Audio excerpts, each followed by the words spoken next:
మీరు చెప్తున్నట్టుగా రాష్ట్ర వ్యాప్తంగా ఇన్ని సంఘటనలు లేకపోతే మీరన్న అణగారిన సామాజిక వర్గాలకు సంబంధించిన అనేక మంది మీద హత్యా రాజకీయాలు జరిగినప్పుడు ఏ రోజు బయటికి రాని జగన్మోహన్ రెడ్డి గారు నిన్న జరిగిన ఘటనని అది ఒక మొత్తం ప్రపంచ సమస్యలాగా తీసుకొచ్చి ఆయన చూపించి మళ్ళీ దాన్ని హెచ్చరిక కూడా నేను కనుసైగా చేస్తే ఏమైపోతుందో అని హెచ్చరిక చేయడానికి అంటే జగన్మోహన్ రెడ్డికి ఇంకా రియలైజ్ అవ్వలేదు అనుకుంటండి. ఆ షాక్లో నుంచి బయటకు వచ్చినట్లేడు, ఎలక్షన్ షాక్ నుంచి. జగన్మోహన్ రెడ్డి నువ్వు అధికారంలో లేవు, నీకు ప్రతిపక్ష హోదా లేదు, నువ్వు కేవలం ఒక సాదా సీదా ఎమ్మెల్యే. నీ ప్రభుత్వాన్ని చూసి ప్రజలు నీకు చంపపెట్టు లాంటి తీర్పిచ్చి నిన్ను ఎమ్మెల్యేగా కూర్చోబెట్టారు. నువ్వు కనుసైగ చేయటం ఏంటి? చంద్రబాబు నాయుడు గారు కనుసైగ చేస్తే నువ్వు ఆంధ్రప్రదేశ్లోనే ఉండవు. వాస్తవంగా ఇతను ఏం చెప్తున్నాడండి, రాజకీయ హత్యలు జరుగుతున్నాయి అంటున్నాడు. నీ ప్రభుత్వంలో టీడీపీ కార్యకర్తల్ని 79 మందిని హత్య చేశారు. ఆ రోజు నువ్వు ఖండించావా? మరి ఎవరైతే చనిపోయాడో రషీద్, ఈ జిలాని, వీళ్ళిద్దరూ వినుకొండ వాళ్ళు, ఆ వినుకొండ ఇన్సిడెంట్కి సంబంధించి వీళ్ళిద్దరూ కూడా వైసీపీ కార్యకర్తలే. Town president Khan, Vinukonda town president Khan అనే అతనికి వీళ్ళు ప్రధాన అనుచరులు.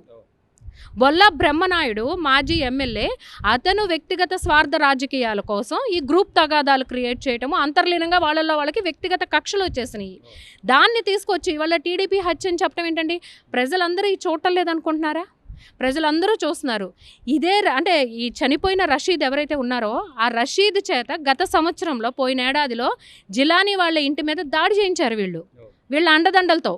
ఖాన్ అండదండలతో, బ్రహ్మనాయుడు అండదండలతో రషీద్ చేత జిలానీ వాళ్ళ ఇంటి మీద దాడి చేయించారు. జిలానీ వాళ్ళ అన్నయ్యని కొట్టించారు. జిలానీ మోటార్ బైక్ని, బుల్లెట్ ఏదైతే ఉందో దాన్ని తగలబెట్టారు. వీళ్ళకి వ్యక్తిగత తగాదాలు ఉన్నాయి కాబట్టే ఆ అబ్బాయి నడి రోడ్డు మీద రషీద్ని నరికి చంపేశాడు. అది తప్పే. ఖచ్చితంగా ఒక మనిషిని హత్య చేసే అధికారం ఎవరికీ లేదండి. ఓ సిస్టమ్ ఉంటుంది, ఒక రూల్ అనేది ఒకటి ఉంటుంది, దాన్ని గౌరవించాలి మనం. ఇవాళ దాన్ని తీసుకొచ్చి టీడీపీ వాళ్ళు హత్య చేశారని చెప్తాడేంటండి? ఏమీ లేదండి. తన అధికారంలో ఉన్నప్పుడు ఆంధ్రప్రదేశ్ ప్రతిష్ట దిగజారిపోయింది. అంటే పెట్టుబడిదారులు ఎవరు ఇటు రావాలన్నా భయపడేలాగా జగన్ ట్యాక్సులకి, వీళ్ళ ఉన్మాదానికి భయపడి ఇటు ఎవరు పెట్టుబడిదారులు రావటానికి కూడా రాలేదు. కాబట్టి ఇప్పుడు చంద్రబాబు నాయుడు గారు ప్రభుత్వ అధికారంలోకి వచ్చాక 70,000 కోట్లు పెట్టుబడులు రావటము, సంస్థలు ఇక్కడ పెడతామని చెప్పి, అలానే అమరావతిలో గతంలో ఒప్పందం చేసుకుని జగన్మోహన్ రెడ్డి ప్రభుత్వానికి భయపడిపోయి ఆ సంస్థలు ఏవైతే రాకుండా ఆగిపోయినాయో వాళ్ళందరితో చర్చలు జరపటం, ఇవన్నీ జరుగుతున్నాయి. ఇరిగేషన్ల ప్రాజెక్టుల మీద అంటే ఇరిగేషన్ ప్రాజెక్టులని ఎంత తొందరగా మనం కంప్లీట్ చేయగలుగుతాము, ఇవన్నీ జరుగుతున్నాయి. కాబట్టి ఖచ్చితంగా ఏదో ఒకటి ఈ కూటమి ప్రభుత్వం మీద అసత్య ప్రచారాలు చేస్తున్నారు. ఫేక్ పోస్టులు కూడా పెడుతున్నాడు కదండి. అసలు ఎంత బఫూన్ అయిపోయాడు ఒక రకంగా జగన్మోహన్ రెడ్డి. పొలిటికల్ బఫూన్ అయిపోయాడు. పథకాల గురించి మాట్లాడుతున్నాడు. సహజంగా ఆడవాళ్ళు మాట్లాడుకుంటారు అట్లా, ఇన్నోసెంట్గా లేడీస్ మాట్లాడుకుంటారు. ఒకదాని మీదకి వెళ్ళాక వెళ్తానికి ఒక విషయానికని వెళ్తాము లేడీస్, ఏదో టాపిక్ ఎక్స్టెన్షన్ చేసుకోవటం కోసం ఇన్నోసెంట్గా మాట్లాడతాము. నాకు జగన్మోహన్ రెడ్డిలో అలా కనిపించాడు. జగన్మోహన్ రెడ్డి నిజంగానే బఫూన్ అండి. ఇంకొకసారి అక్కడికి వెళ్ళి ఆడాళ్ళు మాట్లాడినట్టు ఆ పథకాలు అయిపోయినాయి, ఈ ఇచ్చాడన్నాడు, ఇచ్చాడా అమ్మ, అమలక్కల కబుర్లు అంటారు ఇవి. అలా మాట్లాడాడు తప్ప ఒక పార్టీ అధ్యక్షుడిగా, ఒక బాధ్యత కలిగిన వ్యక్తిగా వెళ్ళలేదు తను. కేవలం నిన్న ఆ కోర్టు నుంచి తప్పించుకోవటం కోసం వినుకొండ ప్రెస్ మీట్ అని చెప్పి మాట్లాడాడు. సో ఓవరాల్గా ఫైనల్గా ఏం చెప్తారు మేడం? అంటే ఈ రోజున ఏదో జరిగే కొన్ని ఘటనల్ని బూచిగా చూపించి నిజంగా రాష్ట్రానికి పెట్టుబడులు ఆపేసే అసలు ఆ పరిస్థితి ఉందంటారా? ఇక్కడున్న లీడర్లను బట్టి, అంటే ఆయన వచ్చిన దగ్గర నుంచి కూడా ప్రతి దాని మీద శ్వేతపత్రం విడుదల చేస్తూ, లేకపోతే ఒక పోలవరం కానీ లేదా అమరావతి కానీ రావాల్సిన నిధులకు సంబంధించి కేంద్ర ప్రభుత్వం దగ్గరికి ఇప్పటికి 2 సార్లు వెళ్ళి దాని మీద చెప్పడం కానివ్వండి, ఇవన్నీ కూడా చూస్తూ కూడా ఇంకా పెట్టుబడుల గురించి ఆలోచిస్తారంటారా? ఖచ్చితంగా 2019 నుంచి 24 వరకు ఆంధ్రప్రదేశ్లో రావణ రాజ్యం నడిచిందండి. 2024 ప్రజలు ఓటు అనే దాని ద్వారా ఆంధ్రప్రదేశ్ని స్వర్ణాంధ్రప్రదేశ్గా తీర్చిదిద్దేది ఒకే ఒక వ్యక్తి, నారా చంద్రబాబు నాయుడు గారు అన్న నమ్మకంతో ఇవాళ ఆయనకి పట్టాభిషేకం చేశారు రాష్ట్ర ముఖ్యమంత్రిగా. ఇప్పుడు ఆంధ్రప్రదేశ్లో రామరాజ్యం నిర్మాణం జరుగుతుంది.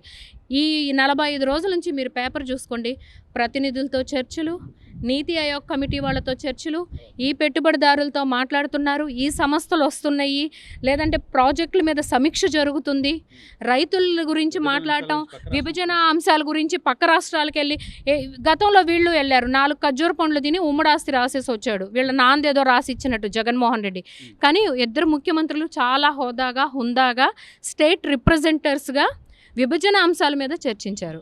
అది గౌరవంతో కూడుకున్న రాజకీయం అండి, బాధ్యతతో కలిగిన రాజకీయం. అంతేగాని అంటే పదవిని బాధ్యతగా చేసే వ్యక్తి చంద్రబాబు నాయుడు గారు, పదవిని అధికారంగా చూసే దుర్మార్గుడు జగన్మోహన్ రెడ్డి.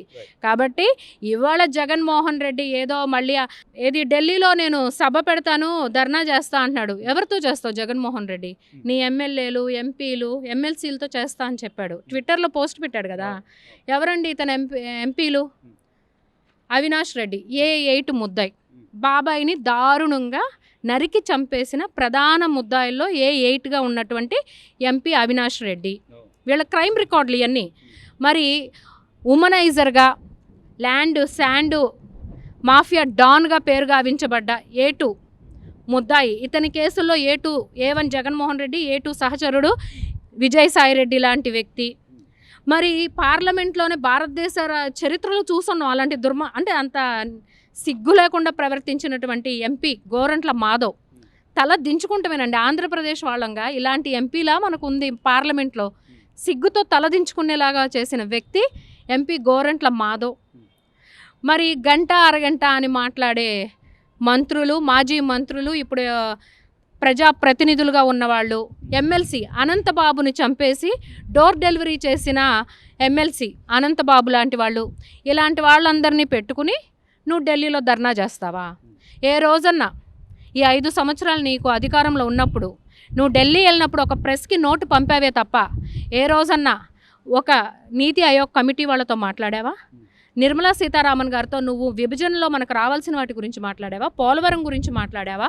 కడప స్టీల్ ప్లాంట్ గురించి, ఉక్కు ఫ్యాక్టరీ గురించి మాట్లాడావా? వైజాగ్ స్టీల్ ప్లాంట్ గురించి మాట్లాడావా?